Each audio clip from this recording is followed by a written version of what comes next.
Bom dia, minhas irmãs e meus irmãos! Mais uma live aqui com a Alessandra Viegas. Euzinha, junto com o Leão, fala junto comigo. Isaías 9:6. Seu nome é 4 coisas: maravilhoso conselheiro, Deus forte, Pai da eternidade, príncipe da paz, tá?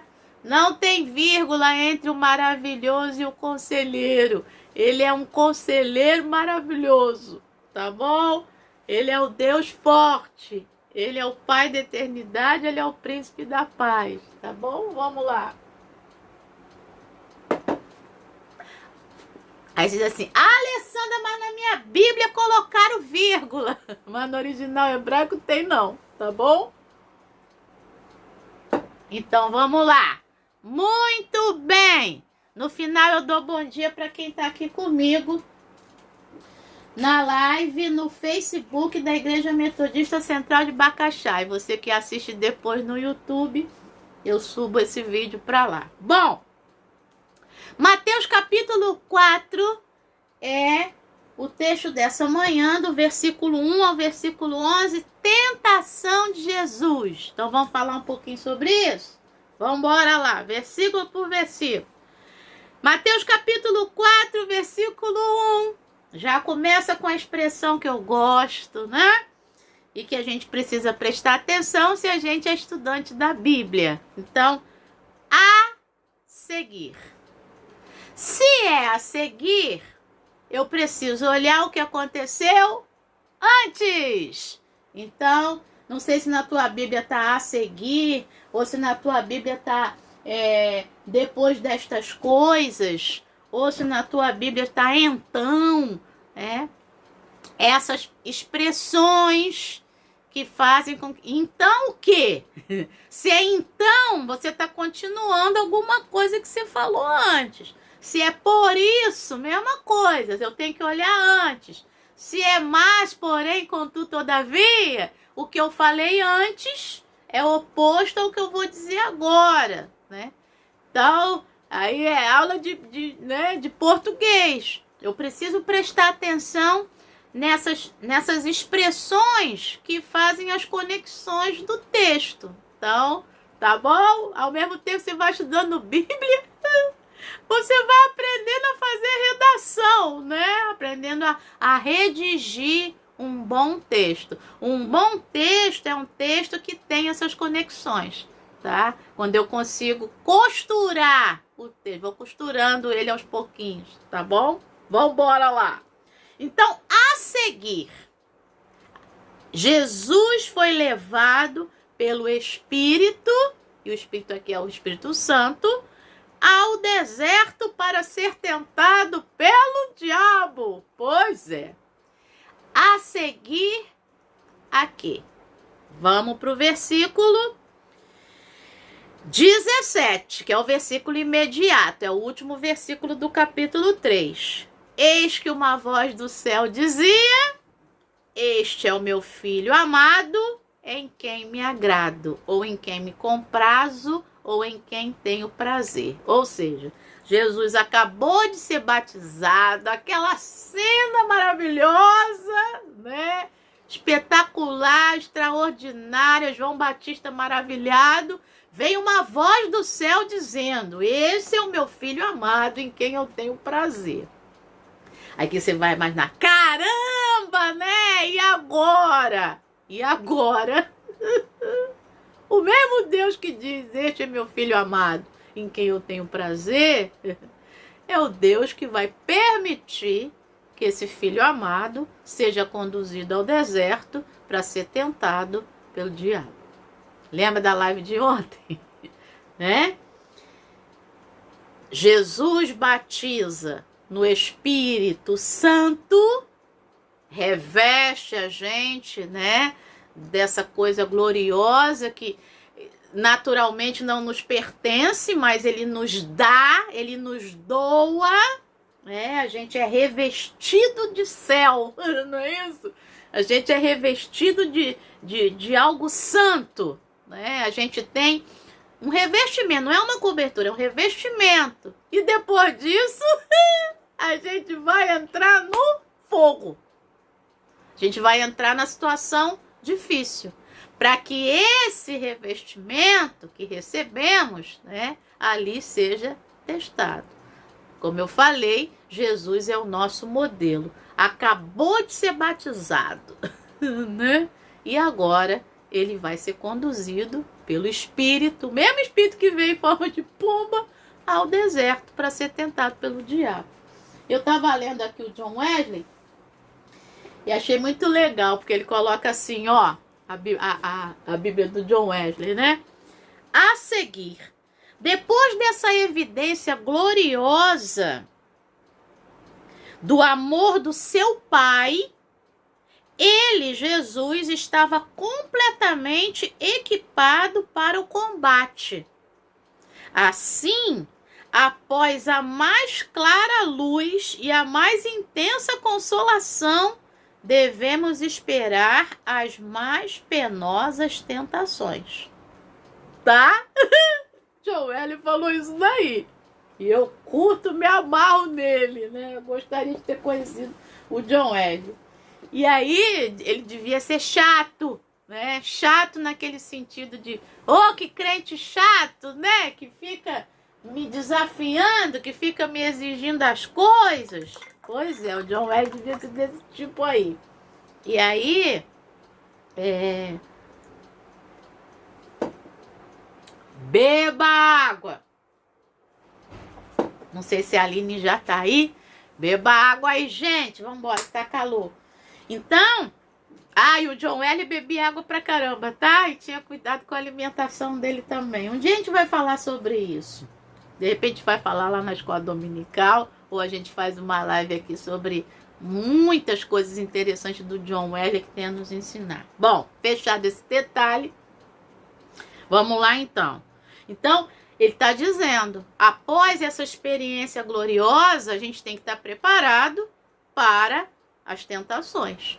Porque acontece. E se não acontecessem, não haveria crescimento da nossa vida espiritual. Coloca isso na cabeça. Se eu estou passando por situações de tentação, para que eu diga não a elas, isso significa crescimento. Ontem eu pregava na igreja e eu falava isso. Eu estou aprendendo a não me preocupar. Quando a situação vem para me preocupar, na mesma hora eu vou contra ela com a minha fé. Então, eu escolho. Eu não vou me preocupar com isso. Eu sei que Deus tem uma solução para isso. Então, eu escolho isso. Tentação é a mesma coisa. Eu escolho não cair nela. Ou eu escolho cair nela.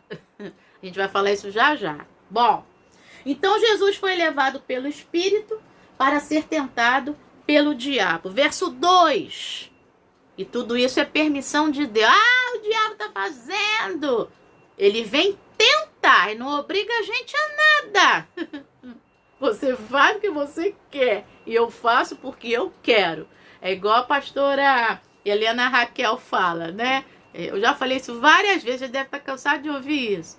Aí numa lá das pregações dela, aí a irmã diz assim, pastora, como é que é? Eu caí, né? Eu caí, né? Em pecado. Aí ela diz assim, caiu não, você se jogou.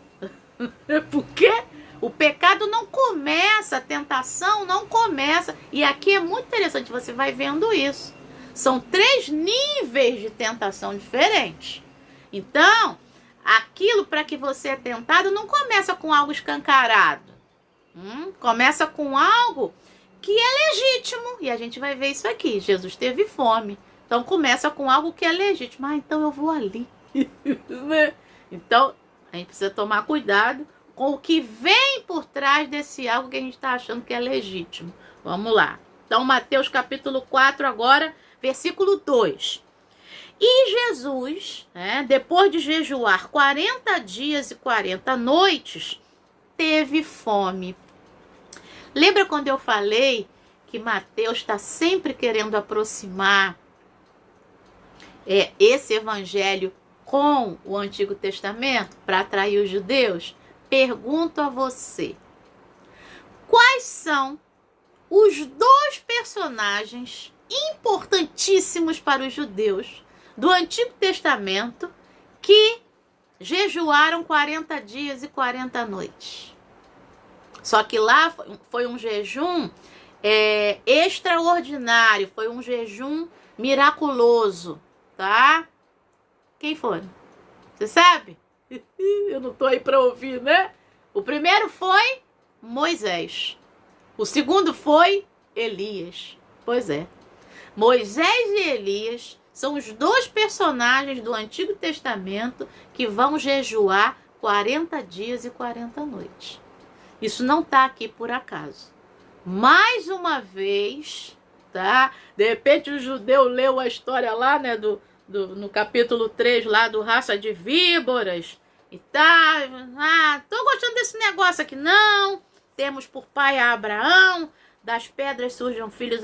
Aí o judeu, aí depois correu o olho ali pro capítulo 4 e olhou assim, jejuou 40 dias e 40 noites. Claro que na cabeça do judeu veio Moisés e Elias, claro, tá? E eu vou deixar aqui na descrição do vídeo, tá? As duas passagens de Moisés e de Elias jejuando ali 40 dias, tá bom? Não se preocupa com isso agora, em procurar na Bíblia agora. Só que Jesus, o jejum de Jesus é diferente, tá? Ele jejuou 40 dias e 40 noites e o texto diz que ele teve fome. Não diz que ele teve sede. Esse jejum aqui não é extraordinário, não é miraculoso. Esse jejum aqui está mostrando a humanidade de Jesus, tá? É possível, tá? Tem muita gente que faz, tá? Esse pessoal naturalista, né? A gente chama de natureba, né?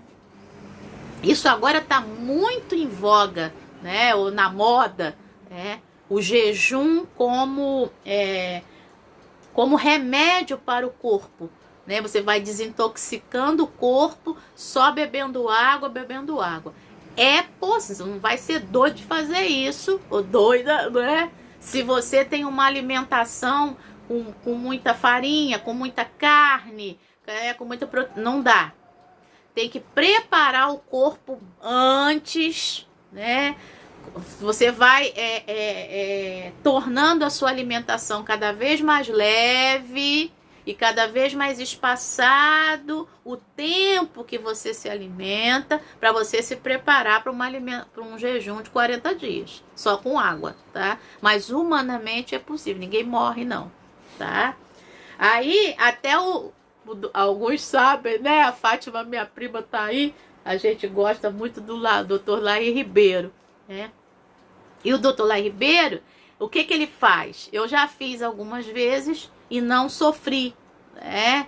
Ele faz um jejum de 18 horas, né? Ou seja, você come às 6 da tarde, né? Às 6 da tarde você faz a sua refeição, ou um pouco antes para terminar a sua refeição às 6 da tarde, e aí dali em diante, aí ele até fala, toma uma água com limão, né? Morna, que isso vai fazer com que você não tenha fome, e dali você só vai comer no dia seguinte ao meio-dia, uma refeição leve. Então, tem que dormir bem, tem que dormir às 10, porque o sono alimenta, você sabe disso, dormir às 8 horas, né? Às 10, acordar às 6 direitinho e faz. E aí ele fala, isso é saúde para o corpo, né? E aí o corpo começa a acostumar, né, a fazer isso. Então, não fazer de 6 a meio-dia, 6 da manhã a meio-dia, mas fazer de 6 da tarde do dia anterior até meio-dia. Ele vai dizendo, se você está com alguma inflamação, se você está com gripe, alguma coisa assim, ele diz, né? Faça esse jejum, porque ele é curativo, né? O jejum curativo. É só você jogar isso no YouTube, você vai ver um monte de coisa. E Jesus aqui, então, ele vai fazer um jejum de 40 dias bebendo água, porque o texto diz que ele teve fome, ele não teve sede, tá?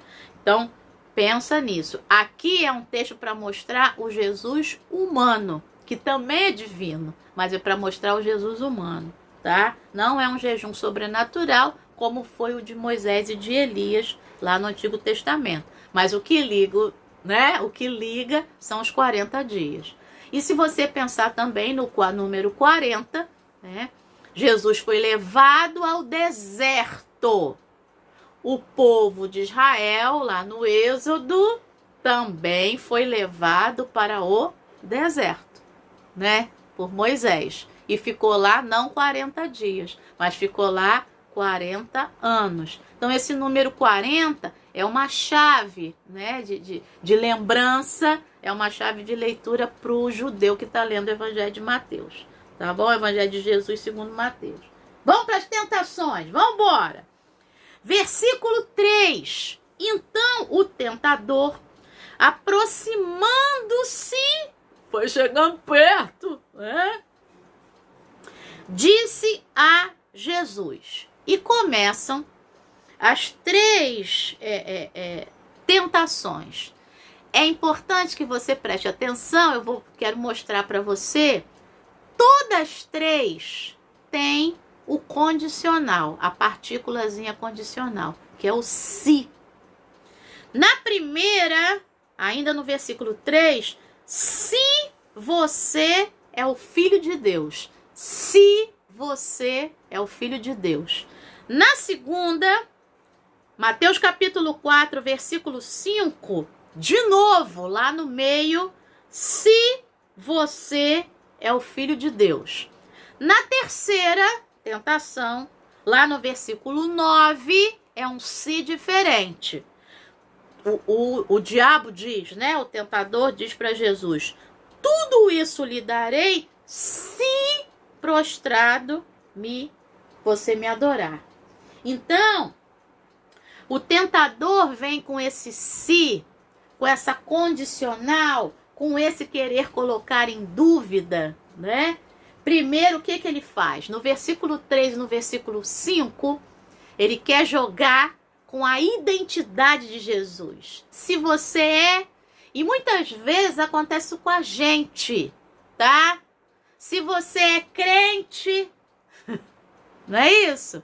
Se você tem fé, se você é verdadeiro, se você é fiel, tá? E às vezes a mesma pergunta. Se você é filho de Deus, faz isso aqui. Então, as duas primeiras tentações são relativas à identidade de Jesus. Aquilo que eu sou, aquilo que ele é. E a última é em relação àquilo que ele faz. Porque aí o diabo vai dizer: eu vou te dar isso tudinho aí, se você prostrado me adorar. Se você fizer isso. Então, primeiro foi naquilo que ele era e não conseguiu nada. Então, deixa eu ir naquilo que ele faz. E aí, para ver se conseguia alguma coisa, né? E muitas vezes é da mesma forma com a gente. Vem para tentar balançar aquilo que a gente é e depois tentar balançar aquilo que a gente está fazendo. A gente precisa prestar atenção nisso. Guarda isso. Jesus é o modelo, tá? Modelo de vida para mim e para você, tá bom? Aí você diz assim: mas eu vou para a cruz? Não sei. A gente tem várias formas, né, de sofrer a cruz. A gente vê aí os missionários, né, ao longo do mundo, e eles vão mesmo no chamado, né, e muitos vão para morrer. Muitos vão para entregar a mesma vida. Vão lá, pregam a mensagem, mas sofrem por causa disso, né? E outros têm outros tipos de cruz, né? Mas sempre lembrando que Jesus é o nosso modelo, tá bom? Pois é. Só que Romanos 8,37 vai dizer que nós somos mais do que vencedores em todas essas coisas. Que coisas Paulo vai dizer lá aos Romanos? Na fome, no perigo, na nudez, na espada. Pois é, nós somos mais do que vencedores. Eu já fiz uma live sobre isso, mas bom, por enquanto vamos aqui, Mateus. Bom, então, o tentador vem com esse se. Primeiro, eu anotei aqui o que me vinha à mente, né? Primeiro ele vem na questão imediata, que é o quê? Fome. Então, Mateus capítulo 4, versículo 3. Então o tentador, aproximando-se, disse a Jesus: se você é o Filho de Deus, mande que estas pedras se transformem em pães. Aí a King James até falou, né? Aquelas pedras redondinhas, né? E naquela época o pão era feito desse jeito, né? Redondinho. Parecia mesmo, né? E aí, de repente, ele quis até mexer com a forma como Jesus olhava as coisas para poder olhar não aquilo que estava ali, mas tentar olhar o diferente, né? Então, vem primeiro nessa questão imediata, que é a fome. E aí Jesus responde para ele: está escrito. E você sabe que está escrito é uma expressão que vai repetir aqui 4 vezes. 3 na boca de Jesus e 1 na boca do diabo, né? E todas as 4 vezes o está escrito está naquele verbo que eu já falei aqui com vocês, que é o perfeito grego, tá? É o verbo grafo, né? Escrever, que aqui está na forma do perfeito. E por quê? Porque o que está escrito, né? O que está escrito permanece. O perfeito mostra isso, né? Esse verbo, essa forma verbal que não existe em português, não é o nosso pretérito perfeito, tá? O nosso pretérito perfeito é uma ação acabada. O perfeito grego é uma ação acabada, mas que continua tendo influência para sempre, tá? Então, por isso, em algumas vezes, ele aparece aqui no Novo Testamento. E essa é uma das coisas que me alegra, né, de eu ter ido estudar grego, porque tem coisas mesmo que tem no Novo Testamento que são para sempre, não é mesmo? Pois é. Então, está escrito. E aí Jesus diz, ele vai dizer o Deuteronômio, capítulo 8, versículo 3, tá? Jesus vai responder com um texto, e é aqui que eu quero entrar. Se Jesus responde com um texto, esse jejum humano dele, de 40 dias ali só bebendo água, não mexeu com as suas estruturas de cognição, tá? Então, ele conhece essa palavra. Jesus é judeu, portanto, ele teve a educação lá desde pequeno, tá? De estar lendo o texto, né? Principalmente a Torá. O que é a Torá? São os primeiros 5 livros da Bíblia. Gênesis, Êxodo, Levítico, Números e Deuteronômio. E você que já conhece esse texto, sabe que nas 3 vezes Jesus vai responder com o Deuteronômio. E é claro que o fato de Jesus responder com o Deuteronômio também chama a atenção do judeu que está lendo, também atrai. Por quê? O Deuteronômio é um dos livros, no Pentateuco, na Torá, né?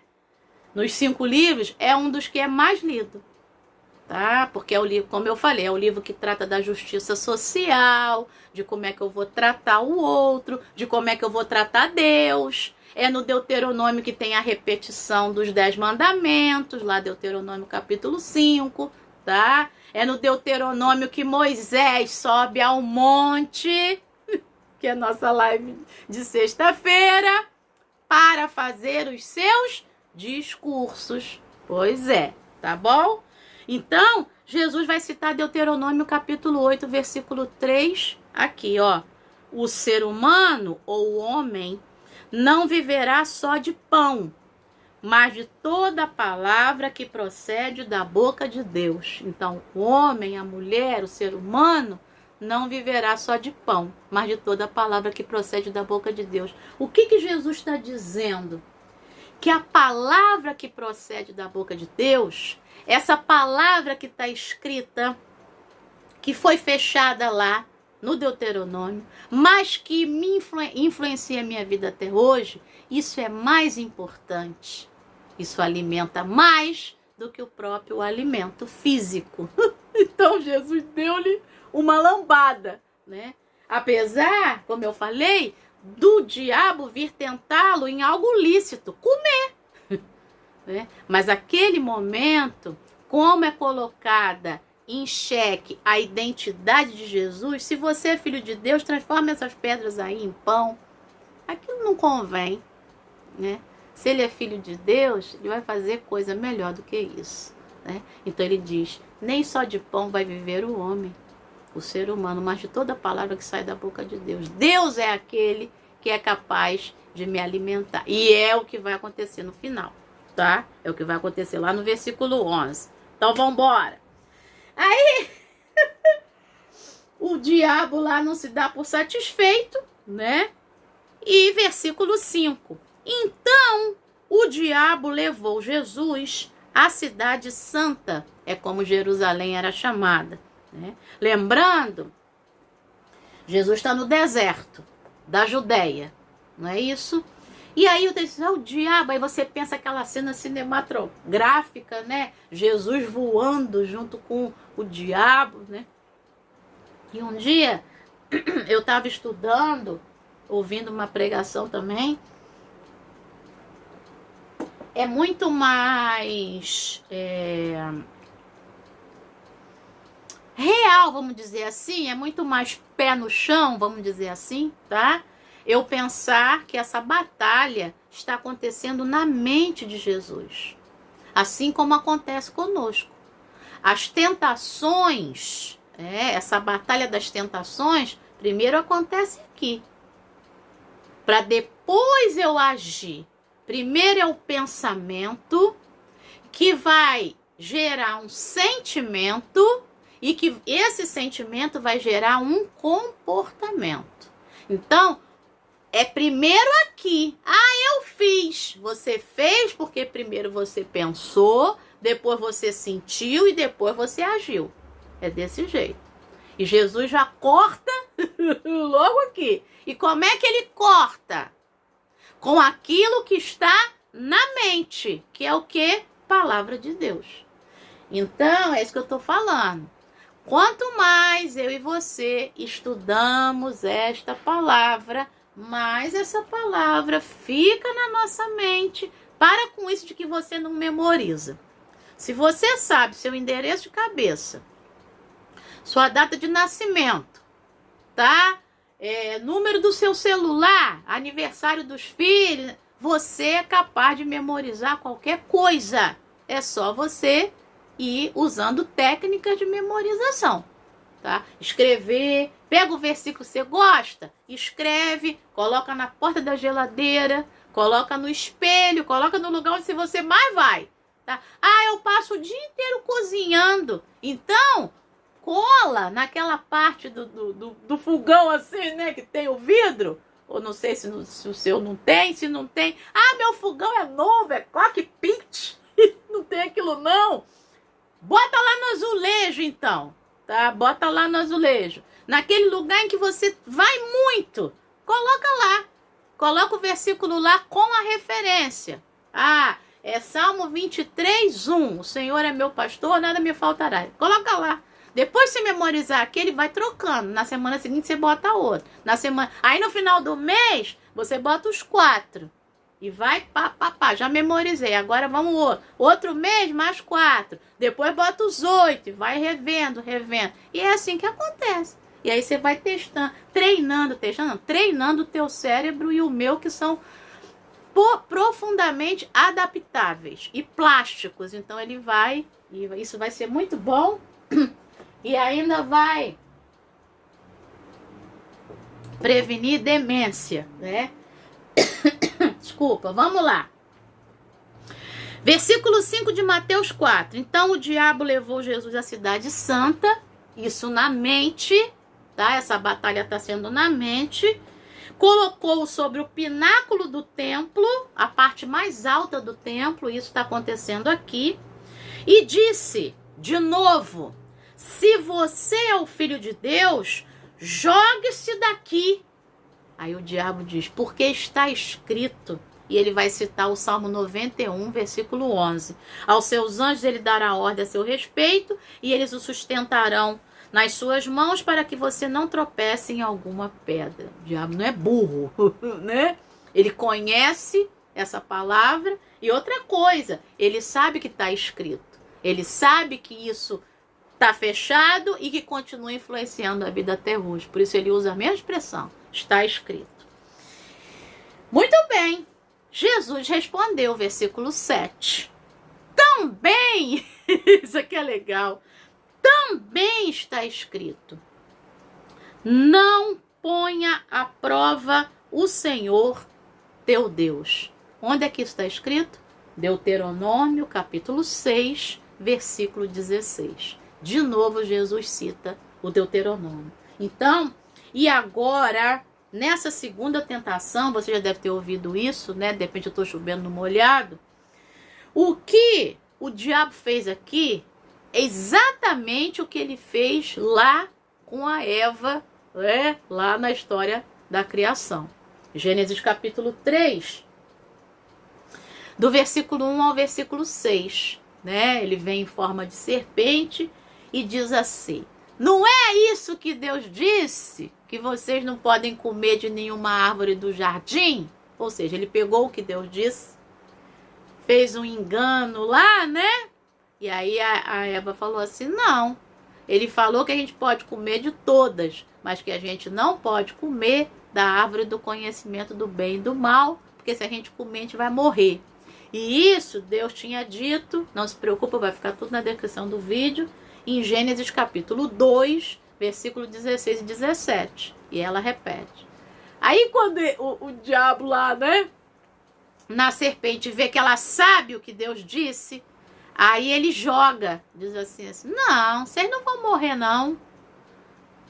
Negócio é o seguinte, no dia que você comer esse fruto aqui, você vai ser igual a Deus.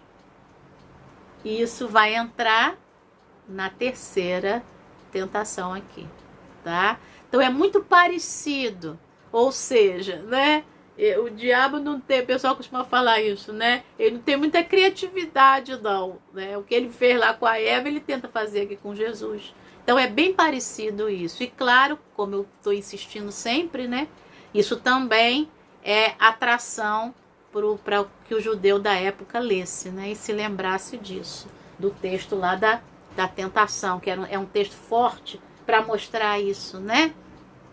Essa questão da tentação, de eu ser levado a não obedecer aquilo que Deus falou. Muito bem, vamos lá. Então, essa segunda tentação é uma tentação na base de uma fé com engano junto. Porque ele diz assim, ele aqui cita o Salmo 91, só que num contexto completamente errado. Porque ele diz o seguinte, ó, se você é filho de Deus, se joga daqui para o pessoal ver esse espetáculo. Não que Deus não fosse capaz de livrá-lo, mas a intenção está errada. Ah, eu vou me jogar para Deus me livrar. Não, eu não preciso disso. Eu não preciso disso. E aí Jesus responde. Em vez dele de responder, eu não preciso disso, ele responde com o texto do Deuteronômio 6,16. Não põe à prova o Senhor seu Deus. Eu não preciso disso, tá? E aí vem o versículo 8. O diabo ainda levou Jesus a um monte muito alto. Lembrando que isso está acontecendo na mente. Mostrando-lhe todos os reinos do mundo e a glória deles. E disse o seguinte: tudo isso, ó Jesus, eu lhe darei, se você prostrado me adorar. É interessante, antes da gente chegar na resposta de Jesus, que tentação é essa? Essa tentação é uma antecipação daquilo que Deus já deu. E essa é uma das tentações que mais acontece com a gente. A gente sabe que o Deus é poderoso, eu falei isso ontem na pregação, Efésios 3:20. Deus é poderoso para fazer infinitamente mais do que tudo quanto pedimos ou pensamos, segundo o poder dele que opera em nós. Se eu tenho esse texto na carta de Paulo aos crentes lá de Éfeso, né? Aos Efésios, capítulo 3, versículo 20, eu creio nisso. E aí eu não fico ansiosa, né? E aí eu não fico querendo coisas, porque eu sei que vai chegar um momento que Deus vai me dar o que eu preciso. Ou Deus não vai dar, porque aquilo que eu penso que eu preciso, eu não preciso. Mas Ele sabe o que eu preciso. Fui filosófica, né? Porque Ele é Pai. Ele sabe o que eu preciso e Ele sabe o que é melhor para mim. Aquilo que eu falei ontem na pregação. Se Ele não deu ainda, é porque não é o momento da gente receber. Ou se Ele não vai dar nunca, é porque não é pra gente. E quando eu digo que essa terceira tentação, Ele está tentando na antecipação daquilo que Deus dá, ó, tudo isso eu vou te dar, Jesus, se você prostrado me adorares, os reinos da terra. Só que lá no texto bíblico, no Salmo capítulo 2, versículo 8, e eu quero ler para vocês, e depois eu vou ler o Salmo 24, versículo 1, que era o que me vinha à mente na hora que eu estava estudando. O Salmo 2 foi na hora que eu fui estudar o John Wesley, o bebê do John Wesley e a King James. Salmo capítulo 2, versículo 8, diz assim, ó: pede-me, e eu te darei as nações por herança e as extremidades da terra por sua possessão. O Salmo é Deus que está dizendo. E no versículo 7, o rei diz: proclamarei o decreto do Senhor. Salmo 2, versículo 7. Ele me disse: você é meu filho, hoje eu gerei você. Segundo os estudiosos, o Salmo 2 é um salmo messiânico, que está falando do Messias, que teria tudo. Então você é meu filho, eu hoje te gerei. Lembra o batismo? Esse é meu filho amado em quem eu tenho prazer. Pede-me, Salmo 2, verso 8, e eu te darei as nações por herança e as extremidades da terra por tua possessão. Não precisa adorar o Satanás para poder ter tudo isso. É Deus que dá. E o Salmo 24, eu amo esse versículo, Salmo 24, versículo 1, diz assim: ao Senhor pertence a terra e a sua plenitude, o mundo e os que nele habitam. Então tudo é de Deus. Tudo é de Deus. Isso já estava lá no Antigo Testamento e Jesus sabe disso, tá? Mas ele usou outro versículo, usou o Deuteronômio, né? Agora, na hora que ele vai responder, eu já vou te dizer a resposta, tá? Mas por causa daquilo que eu falei, para aproximar o judeu. Só que eu tenho resposta também no Salmo 2, verso 7 e verso 8, e no Salmo 24, 1. A terra e a sua plenitude é do Senhor. Então, Ele dá o que Ele quer, Ele pode me dar. É aquilo que eu já falei aqui uma vez. Se Deus quiser me dar riquezas, Ele vai me dar. Se eu tenho a capacidade de administrar isso, tá? Ou se eu vou ter essas riquezas para distribuir, para ajudar outras pessoas, para fazer fundação, né? Uma fundação para ajudar crianças, uma fundação para restauração de pessoas adictas, né? De pessoas com vícios. Ou eu vou fazer uma casa de restauração para pessoas de rua. Se Ele quiser me dar muito dinheiro, Ele vai me dar para que eu faça isso. Ou para que a glória dele seja manifestada, sei lá, alguém só vai acreditar que Deus é Deus na minha vida porque me deu aquilo. Sempre tem um propósito de Deus por trás de tudo. Então a gente não pode questionar. Agora, se eu estou passando por uma situação que eu estou ali no limite, né, econômico, vamos dizer assim, é porque Deus sabe que eu consigo suportar aquilo. E Ele não vai deixar chegar, né, abaixo desse limite. Ele vai sempre trazer um escape, tá, para essa situação. É um dos textos que eu vou ler agora já na finalzinho dessa live. Então, ó, versículo 10. Então Jesus lhe ordenou, quando o diabo falou isso, né? Tudo isso te darei, se prostrado você me adorar. Então Jesus lhe ordenou: vá embora, Satanás, porque está escrito. É a primeira vez que Jesus se refere a ele com o nome, né? Satanás, que é É aquele que é adversário, é aquele que vem sempre contra. Adore o Senhor, seu Deus, e preste culto somente a Ele. O que é isso aqui? Deuteronômio capítulo 6, versículo 13. Tá? Adore o Senhor, seu Deus, e preste culto somente a Ele. Então eu não vou te adorar, não. Porque esse que é digno de adoração é o que pode me dar todas as coisas, segundo a medida que eu sou capaz de receber, tá? E no caso de Jesus, eu quero ler com vocês um texto muito bonito, Colossenses, carta de Paulo aos Colossenses, isso me vinha à mente também, capítulo 1, carta de Paulo aos Colossenses, capítulo 1, versículo 15 ao versículo 20. Olha aqui quem é Jesus. Olha aqui quem é e olha aqui o que ele tem, tá? Colossenses capítulo 1, verso 15 até o 20. Ele, Jesus, é a imagem do Deus invisível, né? Veio em carne. Então, ele é a imagem do Deus que é invisível. O primogênito de toda a criação. Pois nele foram criadas todas as coisas, nos céus e sobre a terra, as visíveis e as invisíveis, sejam tronos, soberanias, principados, potestades. Tudo foi criado por meio dele e para ele. Ele é antes de todas as coisas, nele tudo subsiste. Ele é a cabeça do corpo que é a igreja. Ele é o princípio, o primogênito dentre os mortos, para ter a primazia em todas as coisas. Olha que coisa linda. Verso 19.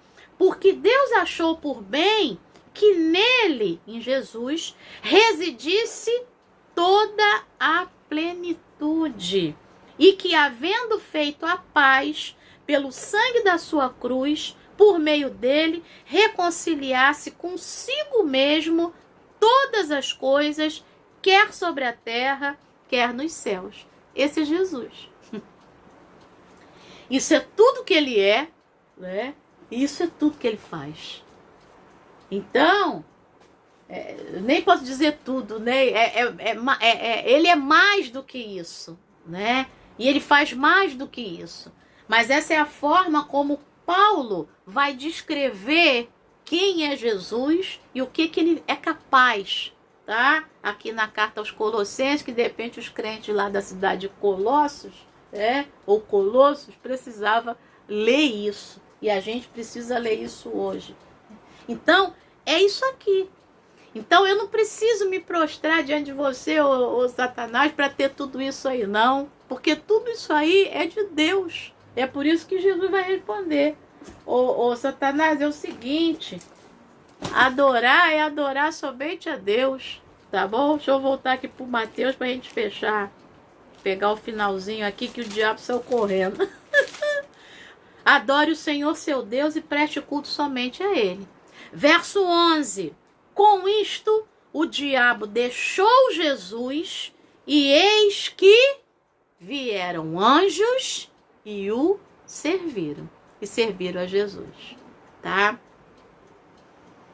O diabo ia dar para ele pão. Pão seco, não é isso? Pois é. E aqui eu tenho certeza que o que esses anjos serviram deve ter sido um banquete. Aquele lá do Salmo 23.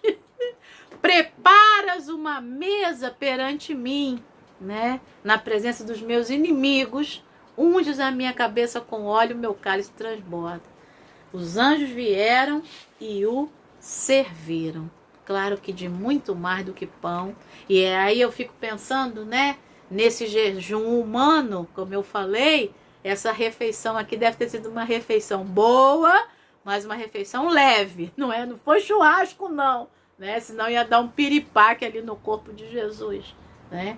Mas provavelmente tinha lá o pão, que naquela época a farinha não é igual hoje, né? Toda contaminada, o trigo. mas é aquilo bem natural, aquela refeição bem frugal, né? Bem leve e tal. E é isso, né? A tentação é algo que vem, né? Aquele desejo teu imediato.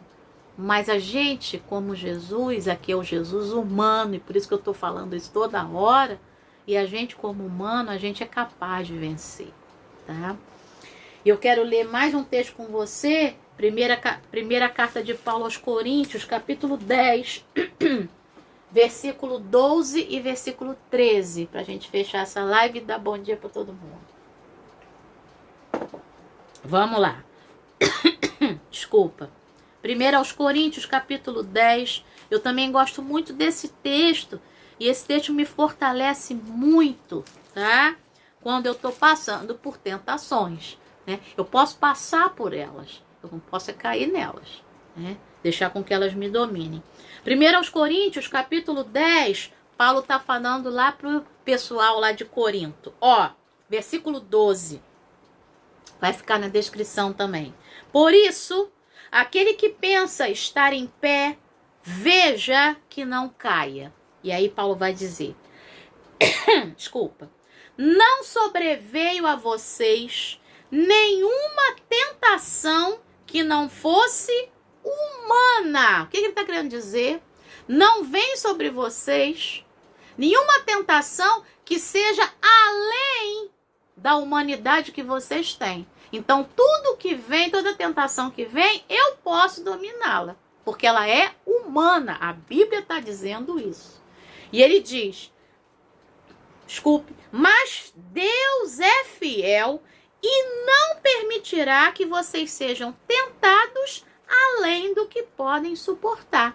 Então, não vem tentação que não seja humana, assim como não veio sobre Jesus, que é o nosso modelo, tentação que não fosse humana, como eu deixei bem claro, naquele momento é o Jesus humano sendo tentado.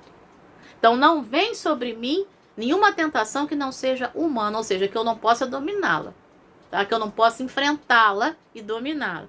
E ele diz, mas fiel é Deus, que não permitirá que vocês sejam tentados além do que podem suportar. Pelo contrário, juntamente com a tentação, quando ela vier, proverá livramento, Deus, assim como aconteceu com Jesus, para que vocês a possam suportar. Então Jesus, ele vai, né, respondendo com a palavra, e o livramento vai vindo, o livramento vai vindo, o livramento vai vindo. É assim que a gente precisa fazer.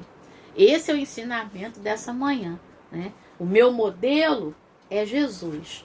E no fundo, quando a gente cai na tentação, a gente sabe que a gente caiu porque a gente quis. É verdade. A gente sabe que a gente caiu porque a gente quis. Porque a palavra diz que eu posso dominar aquilo. Aí depois, ai Senhor, mas graças a Deus, Deus tem graça, né? Que é um favor que a gente não merece. E que quando a gente cai, e aí depois a gente se arrepende, e a gente pede perdão, e ele nos perdoa. Por isso que eu tô viva aqui, e você tá aí desse lado aí, né? Então, é essa dinâmica que acontece, tá? Então, que nessa manhã a gente possa aí, né, se aproximar de Jesus. E isso tem batido muito no meu coração. Ontem eu falei isso, né? A gente precisa confiar mais em Deus, a gente precisa ter mais fé em Deus, a gente precisa ler mais a Bíblia, a gente precisa orar mais, a gente precisa estar mais próximo de Deus. E isso reflete não só na nossa vida espiritual, mas isso reflete nos nossos sentimentos, na nossa alma, nos nossos pensamentos, e isso reflete muito no nosso corpo, na nossa saúde. Eu falei ontem sobre isso, né? Hoje eu me vejo, vou fazer 50 anos, né? Mês que vem. Então, hoje eu me sinto e eu me vejo com mais saúde do que quando eu tinha 20 anos, né? A minha prima Fátima está assistindo, e aí tem uma fisioterapeuta, né? Que tem uma clínica de fisioterapia perto lá da casa da gente, aí em Nilópolis, E quando eu tinha 20 anos, 21, 22 anos, essa fisioterapeuta disse pra mim: Alessandra, você tem o joelho de uma pessoa de 60 anos, de tão gasto que ele é. E hoje em dia, com tudo que veio acontecendo, tá? E também remédio, remédio natural que eu tô tomando agora, e a alimentação que eu procurei mudar um pouco também. E claro, não sou perfeita, vou mudando cada vez mais. Essa coisa de beber água, sabe o que acontece? Hidrata as articulações. Então, quanto mais hidratadas as articulações, melhores elas trabalham, tá? E aí a pessoa me vê correndo aqui, na minha região. Aí agora eu ando na areia, ando, vou andando, não sinto mais nada.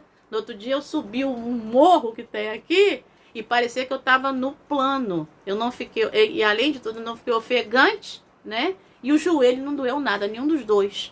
Então, muito se deve, tá? A também uma mudança de paradigma, no sentido de eu crer mais, eu ter mais fé, eu ter mais a questão do positivo, daquilo que Deus está vendo e tal. E orar também, Senhor, orei muito.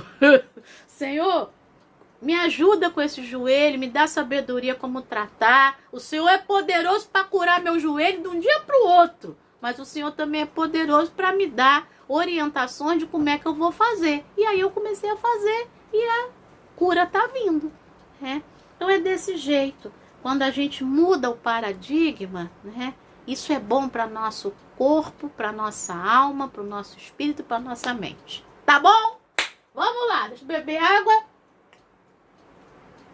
Não se esqueça que o teu modelo é Jesus, tá bom? O teu modelo e o meu modelo é Jesus. Então, vamos embora.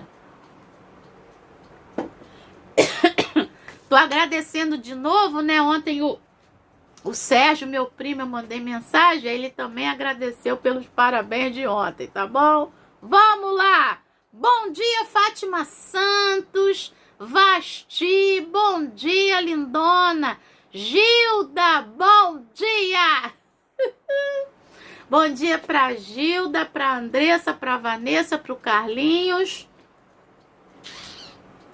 pro Daniel, pra Maria Clara. Vamos lá, tô orando, Gilda. Bom dia, France. Bom dia, Cláudio Monteiro, Simone Filipes, lindona.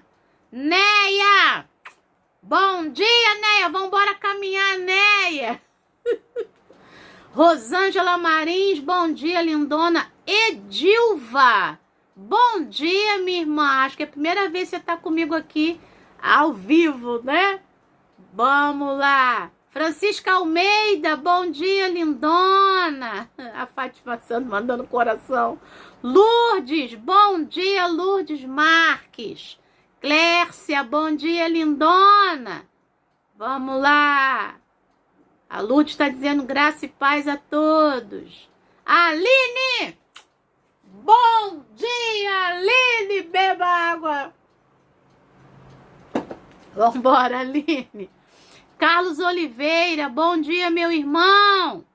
Francisca Almeida, quando fechou tudo no início da pandemia, foi esse salmo que fiz um vídeo para o pessoal da oração. Aí, pois é, tá vendo? Aí agora eu não sei se está falando do Salmo 2 ou do Salmo 24, mas deve ser o 24. Ivete, bom dia, lindona. Tiago e Grazi, ô Tiago, lindão. Bom dia, Tiago. Manda um beijo aí no Israel. Abraço no Israel. Luísa, bom dia, Luísa. Bom dia para Gabriela. Bom dia para a mamãezinha, para os filhos, para os maridos. Eliton. Bom dia, Eliton. Bom dia, Vinícius. Um beijo da Alessandra Viegas, Euzinha. Beba água, Vinícius. Ah, é o Salmo 24. Isso aí. 50 tem bolo pra nós. Pois é, vamos, gente, tentar ver o que vai dar pra gente fazer. com esse negócio aí de não pode aglomeração. 50 anos, eu doido para fazer uma festa. Tô até com o tema da festa, mas não sei o que vai dar. Vamos ver. Diógenes. Bom dia, Diógenes. Assiste depois o restinho, Diógenes. Vamos lá. Então, a última coisa que eu tenho aqui é a Aline beba água. Muito bem, gente. Então, ó, agradecendo aí os parabéns aí pro Sérgio ontem. Hoje é aniversário do Israel, tá? O irmão aí da Monique, do Tiago, filho da Rosane e do Ronaldo. E deixa aí o parabéns aí, as felicitações pro Israel, tá bom? Beijo no coração, Deus te abençoe. Se Deus quiser, a gente está aqui na sexta-feira com Mateus capítulo 5, tá? Alguns versículos ali de Mateus 5. Beijo, Deus te abençoe.